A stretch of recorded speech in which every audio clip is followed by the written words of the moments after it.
రోజు నేను పప్పుచారు చేయబోతున్నాను. దానికోసం ఒక గ్లాస్ పప్పు తీసుకోండి. దానిలోకి సరిపడినంత 4 టమాటాలు, కొన్ని పచ్చిమిరపకాయలు తీసుకోండి. వాటిని శుభ్రంగా నీటిలో వేసి కడుక్కోవాలి.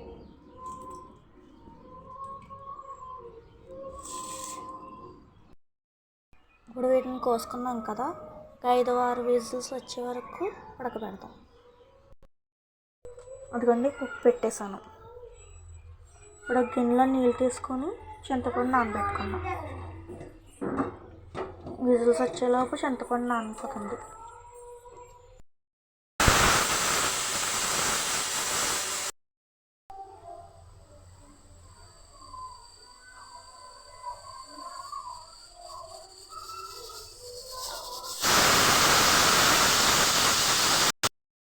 తర్వాత ఇలా ఉంటుంది. దీన్ని రుబ్బుకున్నాం. ఇప్పుడు దీన్ని పప్పు కుట్టుతో రుబ్బుకున్న తర్వాత ఎలా ఉంటుందో చూద్దాం.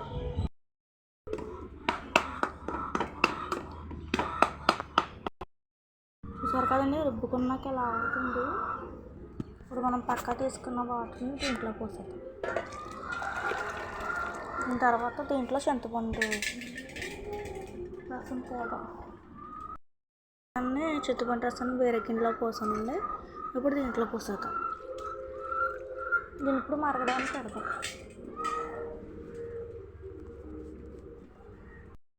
ఇప్పుడు దీంట్లో మనం పసుపు,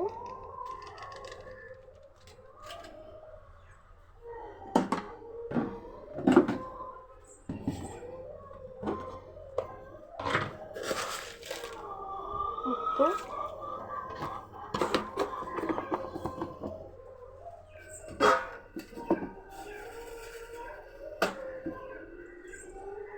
కారం వేసుకున్నాం. కాసేపు మరగిద్దాం. ఇంత లోపల తాలింపు కోసం జీలకర్ర, ఎండుమిరపకాయలు, వెల్లుల్లిపాయలు రెడీ చేసుకుందాం. తాలింపు వేద్దాం. ముగుడు పెట్టుకొని 2 స్పూన్లు నూనె వేసుకోవాలి.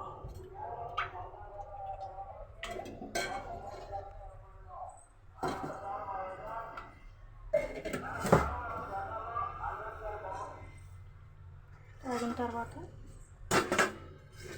వెల్లుల్లిపాయలు, జీలకర్ర వేసుకోవాలి.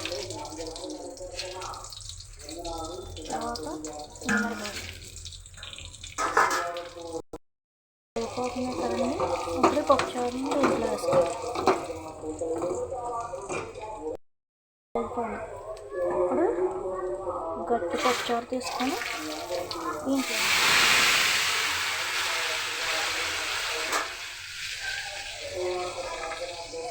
తాలింపు తీసుకొని దీంట్లో వేసుకోవాలి.